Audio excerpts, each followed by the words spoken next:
He is none other than Steve Keim. How are you, Steve? Rich, always good to be on. So, how is Indianapolis? Is it cold? Give me the scouting report on Indianapolis. You know what? Right now, I would say this: it's unseasonably warm. But there are those times where you hit that street and that wind starts howling, and I do miss the palm trees in the sun at that point. But you don't get much outdoor time anyway, right? When does your day start at the combine as a general manager, Steve? As you know, this is Groundhog Day. It starts at about 6 a.m. You know, you go through the weighing and the measurements of players, and then that transitions into the physical workouts. And then really one of the most grueling things is by the end of the day how tired you get. You start off at 6 o'clock at night and you interview these players until basically midnight, and it's essentially speed dating. It's 15-minute intervals. They blow a horn, player comes in, next one comes in. And it'll wear you down, but it's such a critical piece of the puzzle. So walk me through what it looks like in the Cardinals interview room, Steve. Well, it's so Coach Arians and I sit in two chairs that face one chair that's dead center. So that guy is certainly on blast. And depending on the time, like today, Michael Biddle, our owner, came in, so Michael will be in there with us as well. And we have quite a bit of information that our scouts have gathered on all of the players. So we have bullet points, whether it's issues off the field or concerns about learning and that sort of thing that we can address in those interviews. But how many kids have issues off the field because they're not technically allowed at the combine anymore, right, Steve? Well, it's just different issues. If it's a positive drug test or if it's a minor issue at the school. But at the end of the day. That's what we get paid for, is to become detectives in the springtime and get to know all we can about these players off the field and make sure that we're making the right decision in the draft. I saw a quote attributed to you yesterday, Steve. Can you repeat it for me about what a kid who's not clean off the field, if he runs a 4.3 40, how you would look at him? Can you repeat that comment, Steve? I said that a couple of years ago. I probably regret that now, Rich. Oh, is that right? I just said if Hannibal Lecter ran a 4.3, we'd probably just classify it as an eating disorder. It's just, tongue-in-cheek joke that at the end of the day, we get so enamored with these guys' skill set that, sometimes we can overlook the real things that matter, which, is the heart, the mind, the passion for the game, and all the great intangibles that are needed to be a good football player. What did you see in David Johnson at the Combine, Steve? Walk me through that evaluation. Well, David was a guy that we got really excited about. I know Coach Arians was able to see some of the different things he could do with David schematically on tape in Northern Iowa. I think the first game the coach and I watched was against the University of Iowa, and he had over 100 yards rushing and receiving. He's such a mismatched guy, that he can do so many different things, not only in the passing game, but the thing that our coaches have done a fantastic job of is developing him as a pure runner. When he was coming out of college, he was more of a perimeter guy. I thought he was a little more finesse. Well, now he's 6'1", 226 pounds, and our coaches have taught him to run behind his pads, run with physicality. And he also has a tremendous amount of patience and that ability to make that lateral jump cut, which is, again, to me, what separates him from other backs in the NFL. And in terms of guys not clean off the field, obviously Tyrann Mathieu had so many issues at LSU.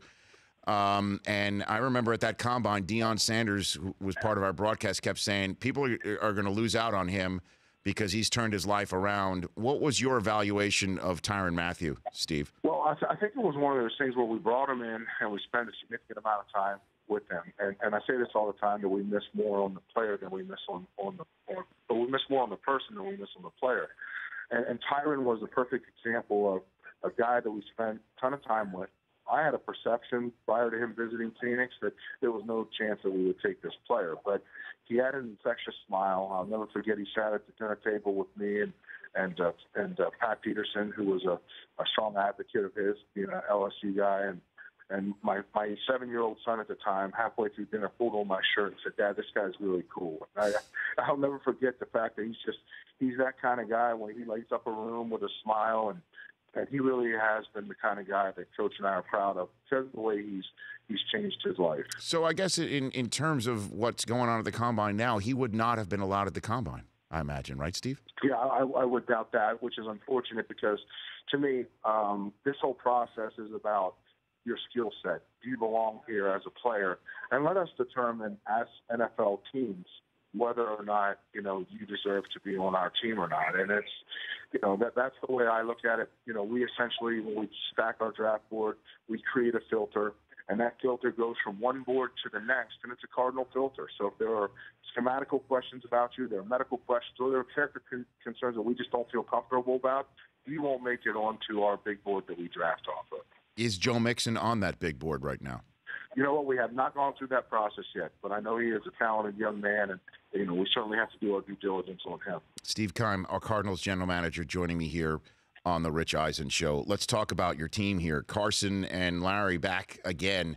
Are you viewing this as this is potentially their last year, and you need to go into this draft looking further down the road at that position?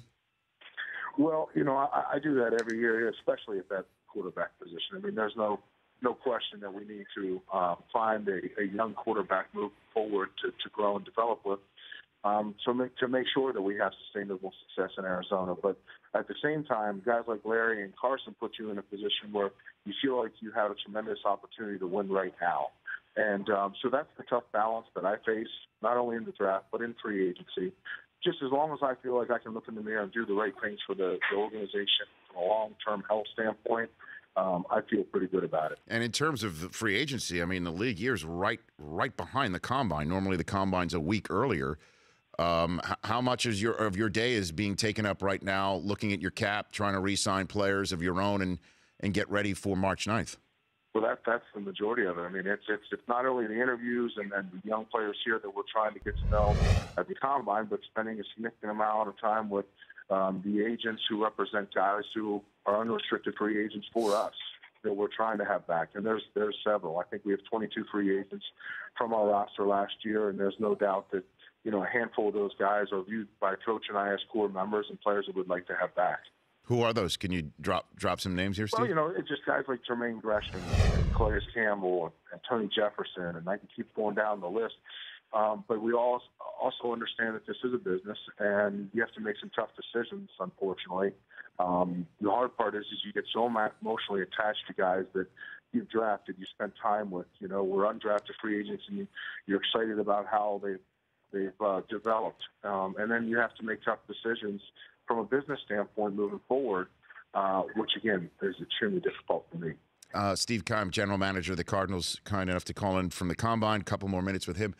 My guys at the Chris Command Center, do you know why Bruce Arians is having shoulder surgery? Did you hear this story, why he's having shoulder surgery? I did not. How he got hurt? Steve, you want to tell him how he got hurt? Well, it had something to do with Larry Fitzgerald in the very end of the Seattle game. And that was part of the negotiating chip with Larry to make sure he came back. The coach's lawsuit would be put to the side, but it's exciting to have him back. And Larry's a tremendous leader, not only in the locker room, but as you guys know, I mean, he has done a great job in our community as well. Well, yeah, I know he's all about hugging. That was a pretty big hug he gave Arians on his shoulder. Hug tore his rotator cuff? Yep. Wow. Wow. And where am I on your draft board, Steve? I know that you focus on the Run Rich Run every year. Where am I? Let's be honest. Come on. You're at the absolute top. Please. Like I said, we've had this digital draft board, which is it's an unbelievable situation where you can have a draft board where you can drag cards. You feel like you're on the set at ESPN or Fox or wherever it may be. And we have a screensaver, and it is Rich. It is Brioni or Xenia suit, whichever high-dollar suit Rich wears, and I know it's custom. He's rolling down that 40 with that tie flying, and that is one of my favorite screensavers to make sure when you guys show us in the war room, Rich is on point. So you're saying it inspires, is what you're saying. It focuses and inspires. No, there is no doubt. And not only that, the other day, Coach Arians and I met at one of our favorite places that we call the office for an afternoon talk, and he was rocking his Rich Eisen Show pullover. That's fantastic. So everybody in Arizona is giving Rich mad respect. Coach Arians is rocking the swag? Are you serious? That's fantastic. No question. We got to make him. We got to make him one of those A one of the Kangol, lids. yeah, or a New Era. Yeah. They're We got to make him one of those lids. A Rich Eisen show Kangol. That would be fantastic. And I think in honor of him, Rich, I think you need to rock one of his hats. Well, I'd do that anytime, Steve. I'd be honored. I'd be honored. Hey, thanks for calling in. I'll reach out when I hit Indy. Thanks. Look forward to seeing you, Rich. You bet. As always, there's Steve Keim, Arizona Cardinals general manager right there. The Rich Eisen Show, weekdays at noon Eastern on Audience.